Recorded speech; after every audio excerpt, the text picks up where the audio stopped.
That is knowledge process outsourcing. अब ये outsourcing का एक सेकेंड टाइप है। यहाँ पे क्या होता है, यहाँ पे हम हमारी नॉन कोर बिजनेस एक्टिविटीज को आउटसोर्स नहीं करते हैं। यहाँ पे हम हमारी ऐसी एक्टिविटीज को आउटसोर्स करते हैं जहाँ पे हमें बहुत नॉलेज या फिर बहुत स्किल्स की रिक्वायरमेंट हो।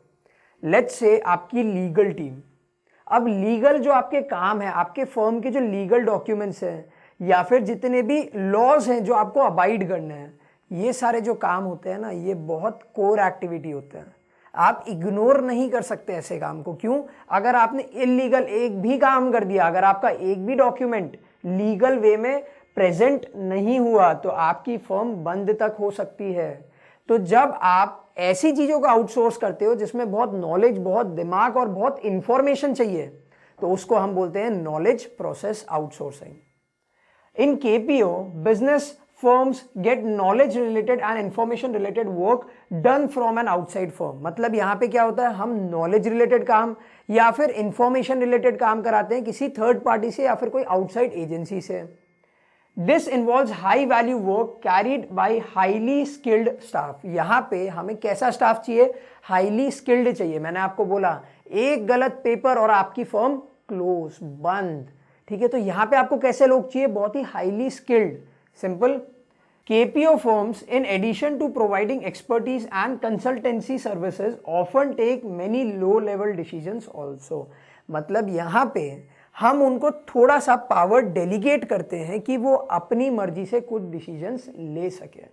अब जैसे मैं बात करता हूं लेट्स से हमारे सीए की बात करता हूं, तो उन्होंने हमको एडवाइस किया था कि आप वर्चुअली को एज अ कंपनी या फिर एज अ प्राइवेट लिमिटेड मत लिस्ट कराओ, आप उसे एलएलपी के जैसे लिस्ट करो। हमने पूछा क्यों? तो उन्होंने बोला टैक्सेशन बेनिफिट मिलते हैं, ये सब बेनिफिट मिलते हैं।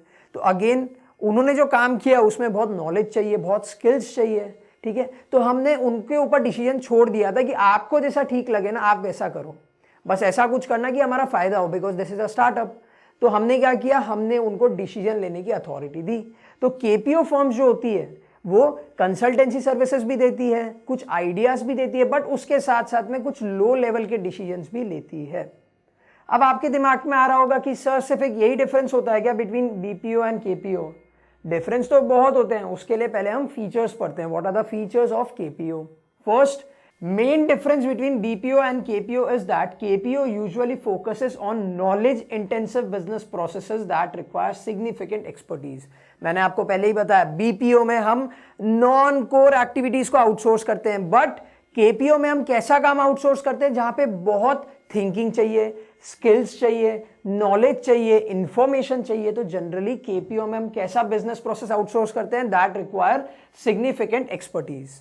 Second, the main aim of KPO is to create value for clients by providing business expertise rather than process expertise। इसका मतलब होता है बीपीओ में, यानी जो नॉन कोर बिजनेस एक्टिविटीज होती है, जब हम वो आउटसोर्स करते हैं तो थर्ड पार्टी का काम होता है अपने प्रोसेस को एक्सीलेंटली करना। लेट्स से कि हम बात करते हैं हमारे प्रोडक्शन टीम की, उन्हें पता है माइक कहाँ लगाना है, टीचर के गले पे लगाना है या हेड माइक लगाना है या फिर whatever mike it is, उन्हें पता है कितने फ्रेम रेट पे रिकॉर्ड करना है, कौन सा कैमरा यूज करना है, everything they know. That means वो अपने प्रोसेस में एक्सपर्ट है। बट यहां पे हम बात कर रहे हैं केपीओ की। केपीओ में मैंने आपको बोला कि स्किल्स चाहिए, नॉलेज चाहिए। ठीक है, तो केपीओ में जो फर्म्स होती है उनका काम होता है बिजनेस एक्सपर्टीज देना rather than process expertise. Third point, KPO involves advanced analytical thinking, technical skills and decisive judgment based on experience। Basically मैंने आपको क्या बोला कि वो डिसीजंस भी लेंगे, वो अपने स्किल्स को यूज करके हमें कुछ आइडियाज भी देंगे और साथ साथ में वो अपनी डीप थिंकिंग करेंगे। जैसे मैंने आपको एग्जांपल दिया था कि हमारी जो लीगल टीम थी, उन्होंने हमें क्या सजेशन दिया था कि आप इसको LLP के जैसे रजिस्टर करो। तो उन्होंने बहुत सोच समझ के अपनी डीप थिंकिंग को यूज करके उन्होंने हमको एक जजमेंट दिया था, एक आइडिया दिया था, एक सजेशन दिया था। उसके साथ साथ में मैंने आपको बाद में क्या बताया था कि मैंने उनको क्या जवाब दिया कि सर आपको जो ठीक लगे ना आप वो करो। तो that means they are decisive in nature. वो कैसे होते हैं? वो एनालिटिकल थिंकिंग भी करते हैं और वो टेक्निकल स्किल्स भी यूज करते हैं।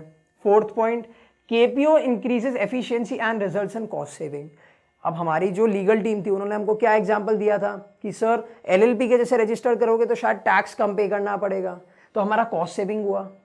एफिशिएंसी कैसे बढ़ी? अगर हमें इतना इंपॉर्टेंट काम है जिस पे हमें दिमाग नहीं लगाना पड़ रहा है, हमारी लीगल टीम दिमाग लगा रही है, तो अल्टीमेटली क्या हुआ, हमारे काम में एफिशिएंसी इंक्रीज हुई, प्लस लीगल काम में भी एफिशिएंसी इंक्रीज हुई। एफिशिएंसी का मतलब क्या होता है? काम होना इन minimum time and minimum cost.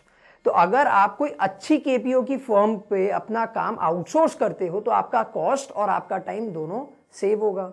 And last point is common services included in KPOR. कैसी टाइप की सर्विसेज हम देते हैं? फर्स्ट इज रिसर्च सर्विसेज, भाई मार्केट रिसर्च करना।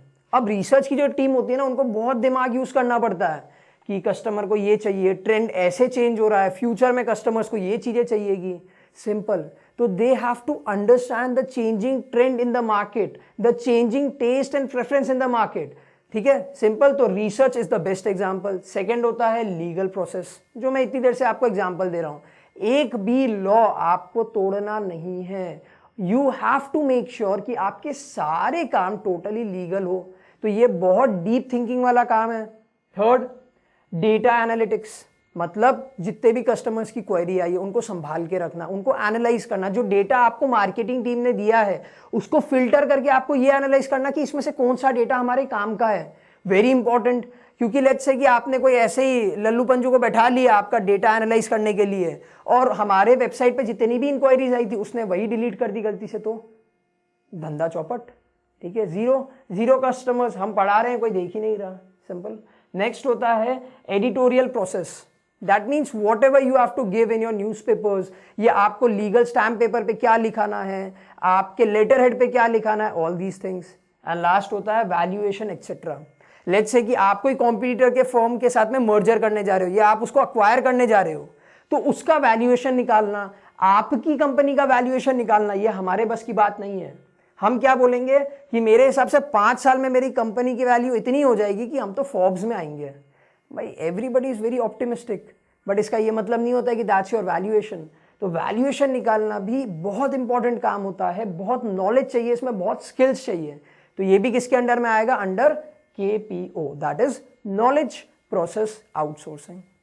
अब इस वीडियो में हमने देख लिया कि केपीओ क्या होता है, केपीओ और बीपीओ कैसे अलग अलग होते हैं, और केपीओ के क्या फीचर्स होते हैं।